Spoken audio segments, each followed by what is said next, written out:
एक नौजवान जिनकी उम्र सिर्फ 23 साल थी, जिन्हें अंग्रेजों ने फांसी की सजा सुना दी थी, जिनके पास अब कुछ ही दिन बचे थे।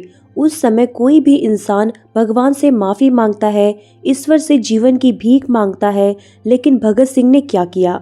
उन्होंने एक लेख लिखा, why I am an atheist, यानी मैं नास्तिक क्यों हूँ। यह किताब भगवान के खिलाफ नहीं है, यह किताब अंधविश्वास, डर और झूठी आस्था के खिलाफ है। आज इस वीडियो में हम समझेंगे भगत सिंह नास्तिक क्यों बने और क्या वे भगवान से नफरत करते थे, धर्म, ईश्वर और इंसान पर उनके क्या विचार थे और आज के युवाओं के लिए इस किताब का क्या संदेश है। भगत सिंह ने आखिर ये किताब क्यों लिखी? जब भगत सिंह जेल में थे तो लोग उनसे कहते थे, तुम इतना बड़ा बलिदान दे रहे हो, जरूर भगवान तुम्हारे साथ है। कुछ लोग तो ये भी कहते थे, तुम इतने बुद्धिमान हो क्योंकि भगवान ने तुम्हें चुना है। यह बात भगत सिंह को चुभ गई। उन्होंने सोचा, अगर मैं पढ़ाई करूं, सोचूं, संघर्ष करूं तो उसका श्रेय भगवान को क्यों? उन्होंने लिखा, अगर मेरी सफलता भगवान की देन है तो मेरी असफलता का दोष किसका है? इसी गलत सोच को तोड़ने के लिए उन्होंने यह लिखा। क्या भगत सिंह बचपन से नास्तिक थे? यह प्रश्न अक्सर लोगों के दिमाग में आता है। तो नहीं, यह बहुत महत्वपूर्ण बात है। भगत सिंह बचपन से धार्मिक थे। उनका परिवार धार्मिक था, वे मंदिर जाते थे, पूजा करते थे, लेकिन जैसे जैसे वे बड़े हुए उन्होंने सवाल पूछना शुरू किया। अगर भगवान सब कुछ करता है तो भारत गुलाम क्यों है? अगर भगवान न्यायप्रिय है तो गरीब ही हमेशा दुखी क्यों रहते हैं? अगर भगवान शक्तिशाली है तो निर्दोष पर अत्याचार क्यों हो रहा है? यही सवाल उन्हें धीरे धीरे धर्म से नहीं बल्कि अंधविश्वास से दूर ले गया।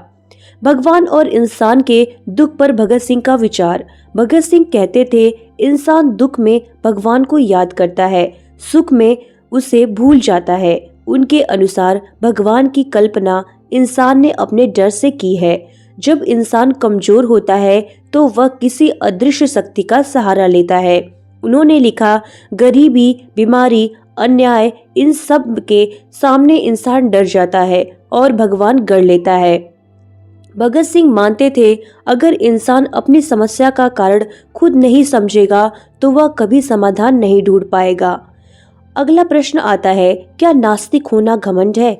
बहुत से लोग कहते हैं, तुम नास्तिक हो क्योंकि तुम्हें घमंड है। इस पर भगत सिंह का जवाब बहुत स्पष्ट था।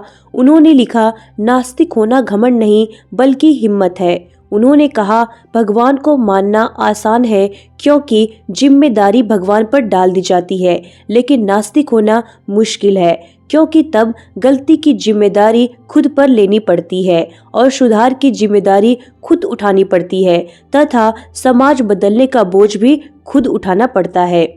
धर्म और अंधविश्वास पर भगत सिंह की आलोचना क्या थी? भगत सिंह धर्म के खिलाफ नहीं थे, वे धर्म के नाम पर चलने वाले अंधविश्वास के खिलाफ थे।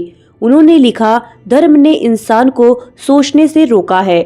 उनके अनुसार धर्म ने इंसान को डराया है, धर्म ने इंसान को भाग्य के भरोसे छोड़ा है और धर्म ने इंसान को अन्याय सहना सिखाया है। उन्होंने साफ कहा, जो धर्म इंसान को गुलाम बनाए वह धर्म नहीं बल्कि जंजीर है। क्या भगत सिंह को मरने का डर नहीं था? यह भी प्रश्न लोग कहते हैं। बहुत गहरा सवाल है। भगत सिंह ने इस पर लिखा है, मुझे मौत से डर नहीं लगता, मुझे डर लगता है कि मेरे मरने के बाद भी लोग सोचेंगे नहीं। उन्होंने भगवान से कुछ नहीं मांगा। उन्होंने कहा, अगर मेरी सोच गलत है तो उसे तर्क से गलत साबित करो, डर से नहीं। फांसी के दिन भी वे शांत थे, किताब पढ़ रहे थे। यह दिखाता है कि वे अपने विचारों को लेकर पूरी तरह स्पष्ट थे। भगत सिंह का असली संदेश क्या था? भगत सिंह का संदेश यह नहीं था कि भगवान को मत मानो। उनका संदेश यह था, सवाल पूछो, अंधविश्वास से बाहर निकलो, डर के सहारे मत जियो और खुद जिम्मेदारी लो। उन्होंने लिखा, क्रांति बम से नहीं बल्कि विचारों से आती है। आज के युवाओं के लिए उनका क्या संदेश था? आज का युवा जल्दी भगवान को दोष देता है, जल्दी किस्मत को कोसता है और जल्दी हार मान लेता है।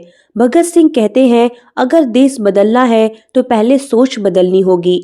आज भी यह किताब हमें सिखाती है, अंधविश्वास नहीं, समझदारी जरूरी है। डर नहीं बल्कि साहस जरूरी है। चमत्कार नहीं, मेहनत जरूरी है। मैं नास्तिक क्यों हूँ? यह किताब नहीं, एक विचारधारा है। यह हमें सिखाती है सच्ची आजादी सोच से शुरू होती है। इंसान खुद अपने भाग्य का निर्माता है। सवाल पूछना गुनाह नहीं बल्कि हक है। भगत सिंह मर गए लेकिन उनका विचार आज भी जिंदा है। भगत सिंह अमर है।